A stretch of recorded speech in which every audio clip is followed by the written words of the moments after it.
Hai semuanya, sadar nggak ada hal-hal yang datangnya nggak pakai suara, nggak bikin gaduh, nggak nyeret-nyeret kaki, tapi tahu-tahu udah duduk manis di ruang tamu hidupmu. Salah satunya yaitu krisis finansial. Krisis finansial nggak selalu diawali dengan kehilangan pekerjaan atau utang miliaran. Banyak orang yang hidupnya kelihatan baik-baik aja di permukaan, tapi ternyata lagi pelan-pelan kejeblos ke lubang masalah uang. Pelan, tapi pasti. Kayak jalan sore santai yang ternyata menuju jurang. Gak ada yang mau ngalamin, tapi banyak yang jalan ke sana tanpa sadar. Dan masalahnya, karena jalannya pelan, kita kadang denial, ngerasa semuanya masih aman. Padahal alarm udah bunyi di mana-mana, cuma kita yang cuek. Contoh paling umum itu ketika gaji udah cair. Tapi dalam waktu kurang dari seminggu saldo tinggal serpihan kenangan. Awalnya masih bisa bercanda, wah dompet bocor nih. Tapi kalau setiap bulan kamu ulang lagi skenario yang sama, bisa jadi itu bukan dompet yang bocor, tapi gaya hidupmu yang kebablasan. Dan biasanya, yang jalan ke arah krisis itu bukan orang yang malas doang, tapi juga mereka yang sok sibuk tapi nggak pernah sempat ngecek kondisi keuangan sendiri.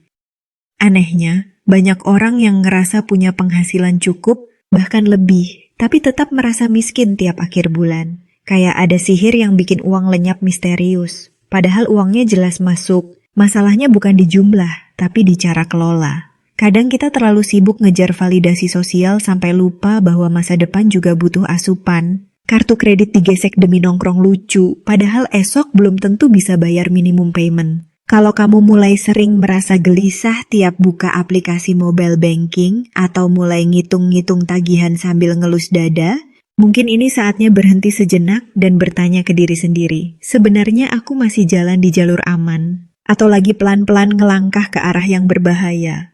Karena banyak yang kejeblos bukan karena kurang pintar, tapi karena terlalu lama mengabaikan tanda-tanda kecil yang muncul lebih dulu.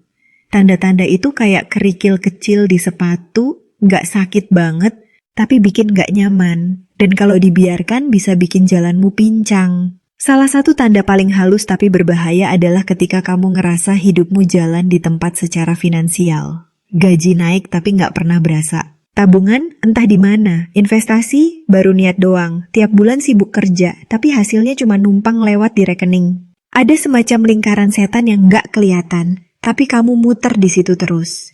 Dan kalau udah masuk zona ini, perlahan kamu bakal ngerasa capek. Frustrasi, dan akhirnya nyalahin nasib, padahal kadang masalahnya ada di cara ngelola.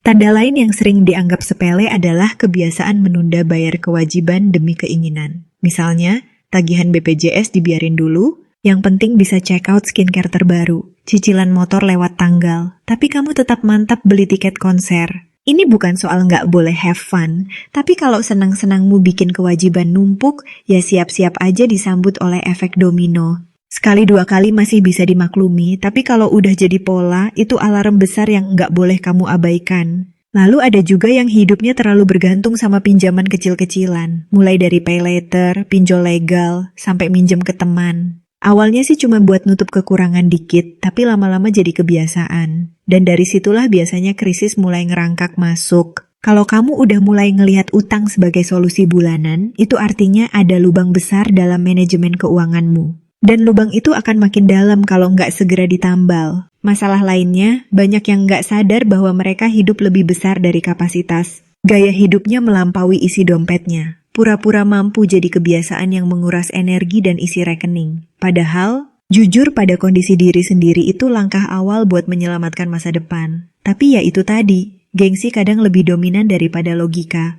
Demi eksis di media sosial, kamu rela ngorbanin kestabilan finansial. Sayangnya, media sosial nggak pernah nanya kamu makan apa besok. Yang tahu rasa pusingnya ya kamu sendiri, bukan followers. Dan yang seringkali bikin semuanya makin rumit, nggak punya dana darurat. Semua uang dihabisin tiap bulan tanpa sisa buat keperluan harian dan gaya hidup.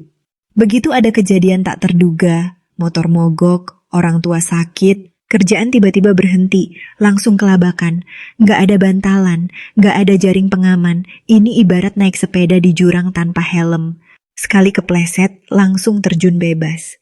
Dana darurat itu bukan cuma untuk yang udah menikah atau punya anak. Semua orang butuh. Termasuk kamu yang masih single dan merasa belum perlu. Justru karena kamu belum punya tanggungan, ini momen tepat buat nyiapin fondasi yang kuat. Sekarang bayangin, kalau semua hal tadi ada dalam hidupmu secara bersamaan, nggak punya tabungan, selalu gali lubang tutup lubang, hidup buat kelihatan mampu, tapi dompet menjerit dan nggak punya backup plan, maka bisa dipastikan kamu lagi dalam perjalanan lambat menuju krisis finansial. Bukan ramalan, bukan kutukan, tapi hasil dari pola yang dibiarkan terus-menerus.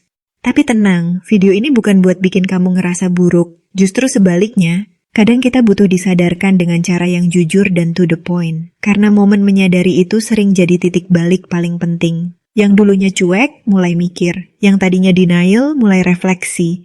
Dan dari situ biasanya langkah-langkah perubahan bisa dimulai. Langkah kecil kayak catat pengeluaran harian aja bisa bikin beda besar. Banyak orang merasa udah hemat, tapi pas di total baru sadar bahwa jajanan sore dan ojek online itu sebenarnya penyebab utama saldo jebol. Atau mulai dari hal sederhana kayak buka rekening khusus buat dana darurat dan langsung auto debit tiap bulan. Biar uangnya nggak sempat digoda buat hal-hal impulsif. Kalau kamu lagi ada di fase sadar, iya ya, kok aku relate sama semua ini?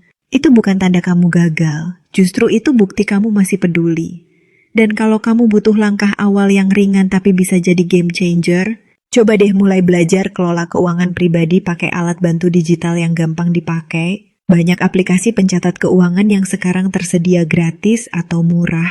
Kalau kamu butuh produk yang bantu kamu lebih tertib dalam kelola keuangan, kamu bisa mulai dengan beli budget planner fisik atau dompet organizer yang memang dirancang buat bantu kamu pisahin kebutuhan, tabungan, dan keinginan. Di marketplace banyak banget pilihannya. Cocok buat kamu yang mulai transisi dari hidup impulsif ke hidup yang lebih sadar finansial. Praktis, estetik, dan beneran bisa bikin kamu lebih disiplin. Dan ingat, financial recovery itu bukan lomba. Gak usah minder lihat teman udah punya rumah atau mobil. Setiap orang punya starting point dan hambatan masing-masing. Yang penting kamu sadar dan mulai. Karena jalan menuju krisis finansial itu pelan-pelan, tapi begitu sadar dan mau putar balik, kamu juga bisa balik arah. Pelan-pelan juga, tapi pasti. Hidup ini nggak cuma soal hari ini. Kita nggak bisa terus-terusan jadi generasi yang jago ngatur filter foto, tapi gagal ngatur isi rekening.